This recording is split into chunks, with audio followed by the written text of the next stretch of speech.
Okay, thank you for watching this presentation. My name is Nate Warburton.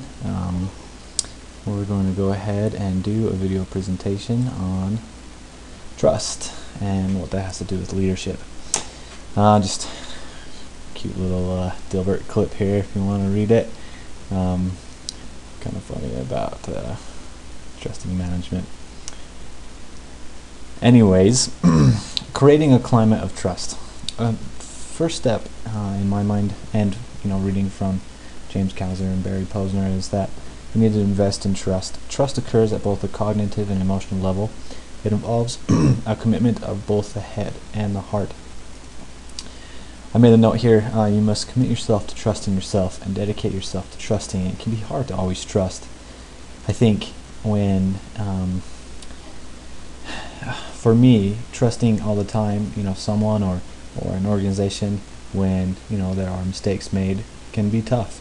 But I think giving others and businesses and people in general the benefit of the doubt, and having that mindset that you are more trusting initially, then I think overall you're going to have a much better relationship, because more often than not people are generally trying to do their best, and I think the natural man inside of us tries to just assume the worst initially, but that's not hardly ever the case, I would say. Be the first to trust. Trust involves a risky investment. Building trust begins when one party is willing to be open and vulnerable, to share control, to place himself in a position of dependence on another. When leaders exhibit trust, and they are willing to exhibit self-disclosure, letting others know what they stand for and against, and they hope for, and what they are willing to do or not do. This was in the documents that we received out of the module this time.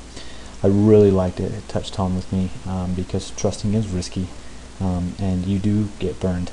Sometimes people use your trust against you, I would say, but I think it's very important that even if that happens, that you don't become distrustful, that you continue to have that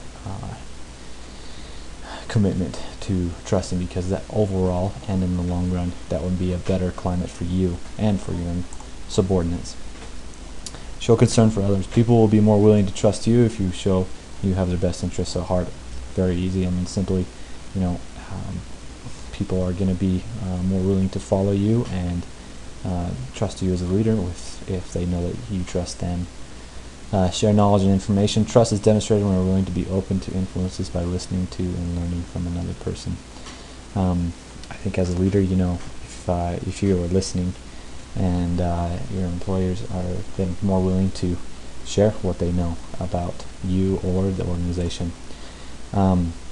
Examples of trust I've seen, I've been with companies where there's an extreme amount of trust, and it feels good. You feel confident, and you're able to tell your manager about problems and issues.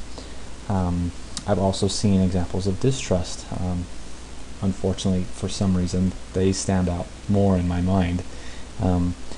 But the examples I have with distrust, I have seen where extreme cases of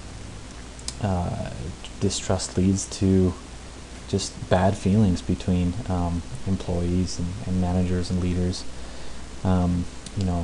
Employees are not willing to share what they really know and what they really feel, and they're not able to be their best. They don't have confidence. It creates lack of confidence and creativity, and can just be detrimental to a company. So I really feel like trust is extremely important in leadership, and applying it in leadership, it is one of the key factors to be an effective leader, in my opinion. Thank you for listening to my presentation. This is Nate Warburton. Have a great day.